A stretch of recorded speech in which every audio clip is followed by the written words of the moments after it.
प्रभु के नाम की धन्य हो कि प्रभु ने हम लोग को और एक मौका दिया एक इम्पोर्टेंट क्वेश्चन के आंसर देने के लिए। आप में से एक सिस्टर ने ये पूछा था कि बातशेबा का क्या गुनाह था, बातशेबा का क्या गुनाह था। जब हम लोग दूसरी सामुएल उसका 11 और 12 अध्याय में आते हैं, वहां पे हम दाऊद का एक बहुत बड़ा पाप देखते हैं, और वो पाप में जो उसके साथ थे कि उसका नाम क्या है, बातशेबा। और जब हम लोग हिंदी बाइबल में पढ़ते हैं ये एपिसोड के बारे में, जब कैसे हुआ, क्या हुआ, आइए अगर आप हमारे साथ आते तो दूसरा सैमुएल 11 अध्याय और 12 अध्याय, ये दो चैप्टर हम लोग देखेंगे कुछ सेक्शन में। उसके आने के पहले हम एक चीज बताना चाहते हैं। जब आप ये क्वेश्चन किया था हमको तो कुछ आंसर तो जैसे कि हम लोग को जनरल आइडिया से पता था, मगर जब हम ये अध्याय जैसे भी जो भी क्वेश्चन आता है, मैं क्या करती हूँ, जब बाइबल में हम जाके हम अंग्रेजी में पढ़ते हैं, मगर अंग्रेजी के पहले हम हिब्रू या ग्रीक में पढ़ते हैं। और ये जब हम हिब्रू में पढ़े तो वो वहां पे एकदम आंसर जो है इस बातशेबा का क्या उसमें उसका रोल क्या था, एकदम लाइक कॉमन टर्म्स एकदम अच्छा से वो दिखाता है उसका गुनाह था या ना था।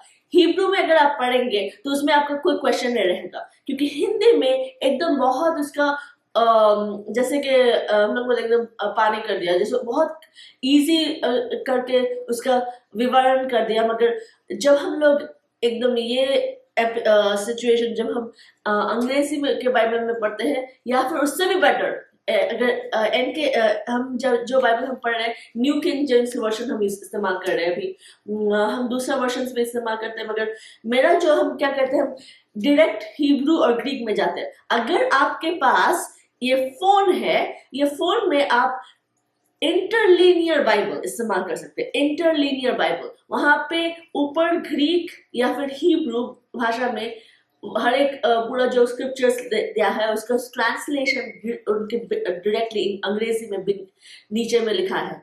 अगर आप अंग्रेजी पढ़ सकते हैं तो आपको हम क्या बोलेंगे, हर पोर्शन जब आप पढ़ते हैं इंटरलीनियर बाइबल से पढ़िए।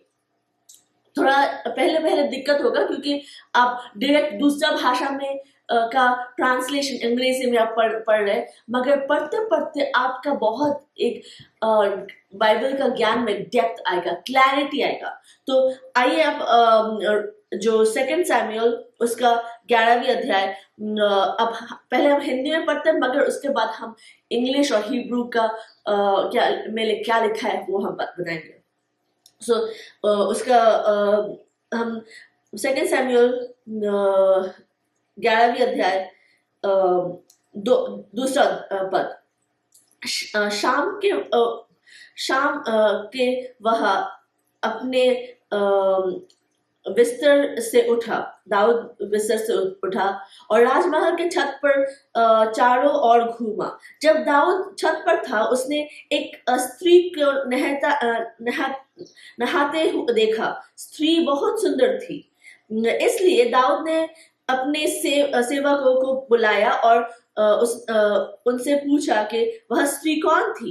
एक सेवक ने उत्तर दिया, वह स्त्री एलियाम की पुत्री बतशेबा है, वह हित्ती उरिया के पत्नी है। दाऊद ने बतशेबा का अपने पास बुलाने के लिए दूत भेजे। जब वह दाऊद के पास आई तो उसने उसके साथ शारीरिक संबंध किया। उसने स्नान किया और वह अपने घर चली गई, किंतु बातशेबा गर्भवती हो गई। तो हिंदी में इसका अच्छा से उसका अर्थ नहीं आता है, हम अंग्रेजी में बताते हैं। ठीक है, फर्स्ट स्टेप हम क्या करेंगे, इसका अंग्रेजी में आएंगे। तो इसलिए हम क्या करते हैं, अगर आप अंग्रेजी में पढ़ते हैं, अभी हर एक पोर्शन आप डिफरेंट ट्रांसलेशन से जब पढ़ते हैं थोड़ा मीनिंग थोड़ा क्लियर होता है। आइए अब ये सेम सेक्शन हम अंग्रेजी में पढ़ते हैं। ठीक है, second Samuel chapter 11 verses 2. Then this happened. One evening, David arose from the bed, walked on the roof of the king's house, and from the roof he saw a woman bathing. तो उन्होंने एक स्त्री को नहाते हुए देखा. And the woman was very beautiful to behold. वो स्त्री को जब देखा तो उसको देखा कितना अच्छा है, कितना खूबसूरत, देखने के लिए कितना अच्छा है. So David sent and inquired, उसके बारे में कौन है ये सब बताने पता लगाया. और 4th verse में, 4th वचन में, then David sent messengers, उसको लोगों को भेजा, took her, उसको सिर्फ ऐसा नहीं बोलता कि आओ लड़की, उसको लेके आया जोर जबरदस्ती. took her, ऐसा नहीं कि उसका मर्जी के से उसको लेके आया, नहीं, उसको took her यानी वो पैसिव थी, उसको उसके ऊपर एक्शन उसके ऊपर किया जा रहा है. took her and she came with him. जब उसको लेके आया जोर जबरदस्ती, उसके जोर जबरदस्ती यानी वायलेंस था या ना था नहीं पता, मगर जो एक्शन जो बता रहा है कि उसके ऊपर किया गया, उसके सम्मति के बिना उसको लेके आया. और he lay with her, Dawood ने उसके साथ शारीरिक संबंध किया. नहीं बताते कि बादशाह is the active role. Active role जो था दाऊद का था. उसके बाद वहां पे हिंदी में बोलता है कि नहाया और चला गया. नहीं, ऐसा नहीं है. वो इम्प्योर हो गए. उसका जो शरीर दाऊद के कारण उसको वो प्योरिटी उसका खो गया. और वो यहूदी के समय में सेरेमोनियली उसको वापस प्योर करने के लिए एक स्पेशल तरीके का एक नहाना होता था. वो किया और फिर वो वापस किया.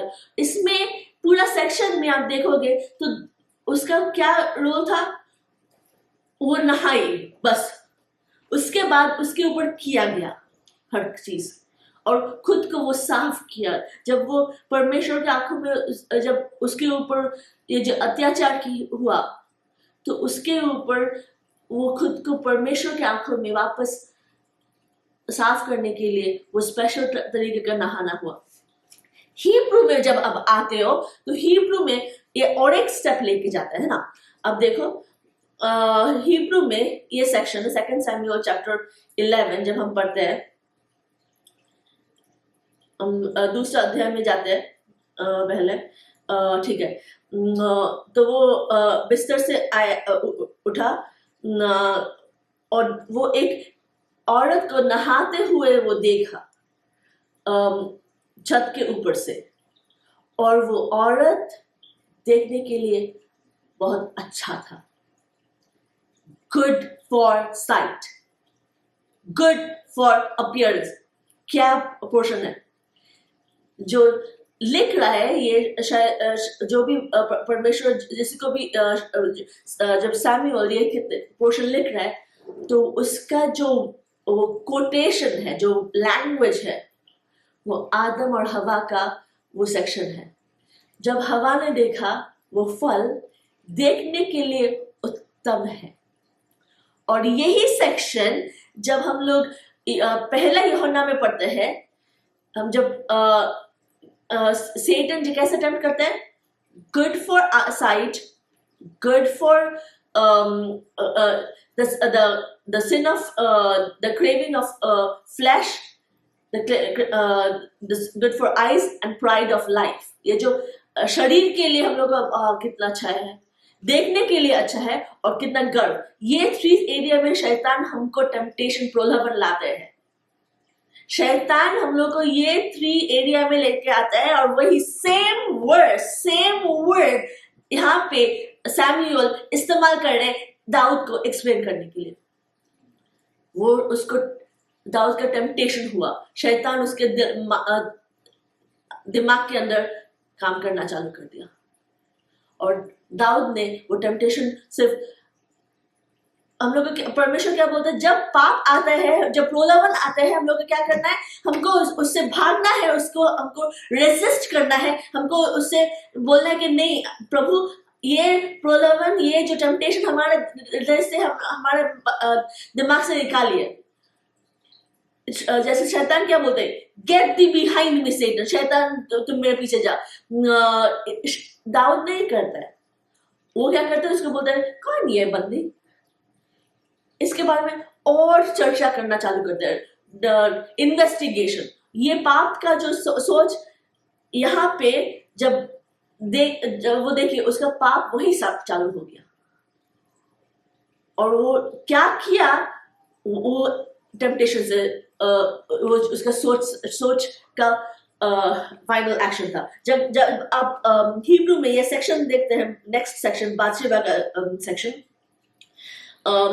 तीसरा अध्याय, दाऊद ने लोगों को भेजा, और जब उसको पता चला कौन है ये, और एक बार दूसरे लोगों को भेजा, और तब उसको पता चला कि तब उसको क्या किया, मैसेंजर लोगों को भेजा, एंड ही टुक हर वापस। एक्शन जो है दाऊद कर रहा है, ही टुक हर। उस बादशेबा वहां पे एक कमजोर, एक जब राजा जब गलत करते हैं तो कौन भुगतता है, लोग भुगतते हैं। तो बादशेबा जब एक सिंपल एक लड़की थी, उसका अगर आप पूछोगे क्या गलत था, देखने के लिए बहुत सुंदर था, वो किसने बनाया, प्रभु ने बनाया उनको देखने के लिए सुंदर।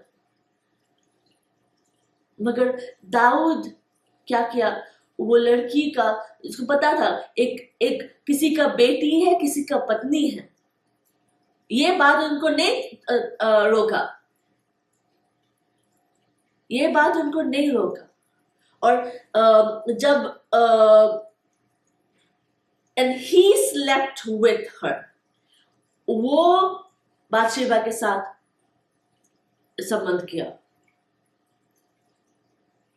और उसका क्या, बादशेबा ने क्या किया, she sanctified and purified herself। देखो कितना ऑपोजिट बात है, डेविड ने पाप किया, बादशेबा खुद को सैंक्टिफाई किया। तो हिब्रू एकदम क्लियर से बताता है कि बादशेबा का हार्ट कैसा था और दाऊद का हार्ट कैसा था। और अगर आप इसका और भी अच्छा से देखना चाहते हो तो चैप्टर 12 में आइए, 2 सैमुअल चैप्टर 12, हम हिंदी में भी लेके जाते हैं। 2 सैमुअल चैप्टर 12,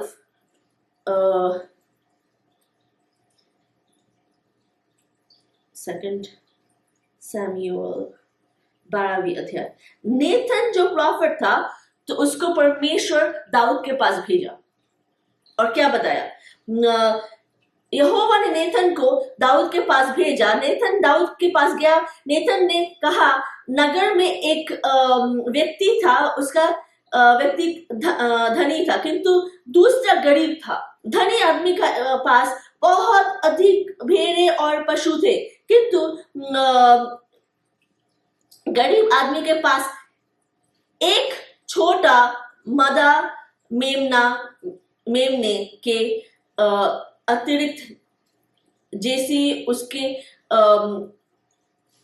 खरीदा था। सो जो गरीब था उसके पास बस एक था और कुछ ना था।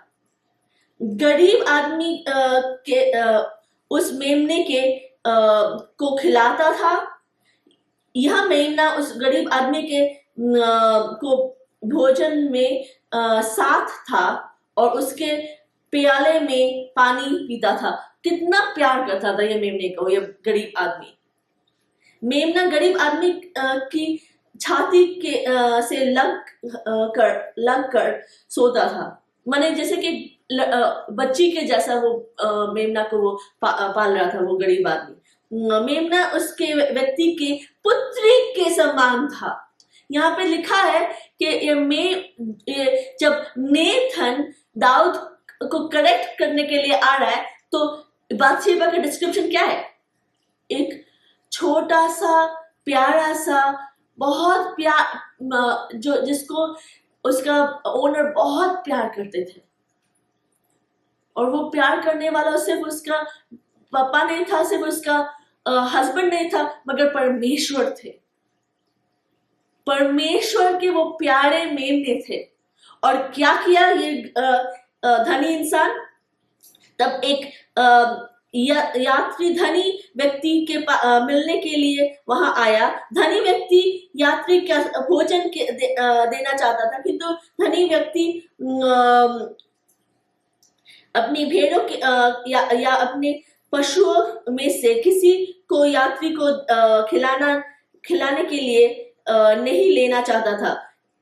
उस धनी व्यक्ति ने उस गरीब सा उसका मेमना ले लिया। धनी व्यक्ति ने उसका मेमने को मार डाला और उसके अतिथि के लिए उसे पकाया। वो मेमने को मार डाला और पकाया। वो दाऊद ने बादशाह को जो किया, वो एक जो प्यारा सा मेमना जिसका वो कुछ किया नहीं, वो मेमना कुछ किया नहीं कि उसको मारा गया, उसको खिलाया गया। और वही पिक्चर परमेश्वर, मैंने दूसरा कोई कमेंटेटर नहीं, कोई पास्टर नहीं, परमेश्वर बता रहे। और जब दाऊद बहुत गुस्सा हो गया, बोला कि उसको मार देना चाहिए, और नेथन दाऊद को बोला, वो धनी आदमी आप हैं। क्या गलती था बादशाह का? परमेश्वर के आंखों में वो एक प्यारा सा मेमना था जिसको परमेश्वर बहुत प्यार करते थे। और दाऊद वो राजा होके अपना जो पावर गलत इस्तेमाल किया।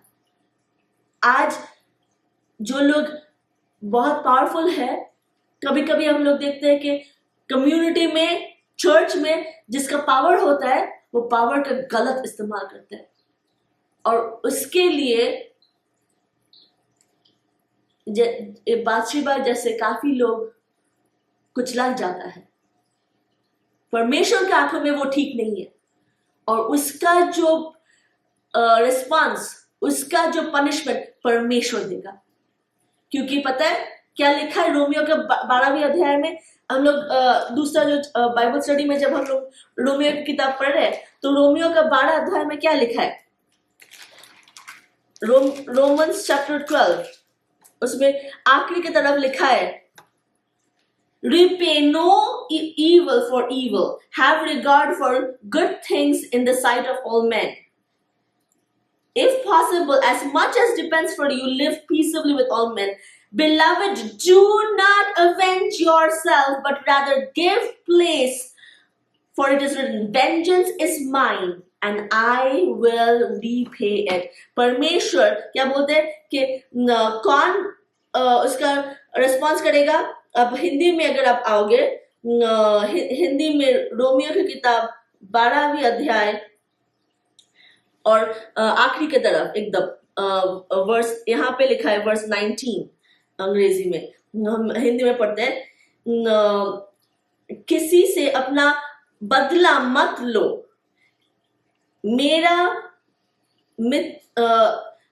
मेरे मित्र, परमेश्वर का क्रोध पर छोड़ दो। हम लोगों का रिस्पॉन्स क्या है? परमेश्वर का क्रोध पर छोड़ना है। और प्रभु क्या बोलते हैं? प्रभु ने कहा कि बदला लेना मेरा काम है, प्रतिदान मैं दूंगा। परमेश्वर उसका प्रतिदान देंगे। और दाऊद का क्या हुआ? उसका जो बच्चा ये रिलेशन के कारण मर गया, और दाऊद ने काफी प्रार्थना किया, मगर परमेश्वर उसका प्रार्थना नहीं सुने। बदला परमेश्वर देगा। अगर आप वो सिचुएशन में हो, परमेश्वर आपके साथ रोता है, परमेश्वर आपका दुख देखता है, और परमेश्वर उसका प्रतिदान देगा, क्योंकि प्रतिदान परमेश्वर का है। प्रभु आपको सहायता करे, आपको प्रोटेक्ट करे और प्रभु आपको उनके ज्ञान में और भी बढ़ने के लिए, उसके पास और उनका प्यार और भी महसूस करने के लिए मदद करे। प्रभु का नाम धन्य हो। God bless.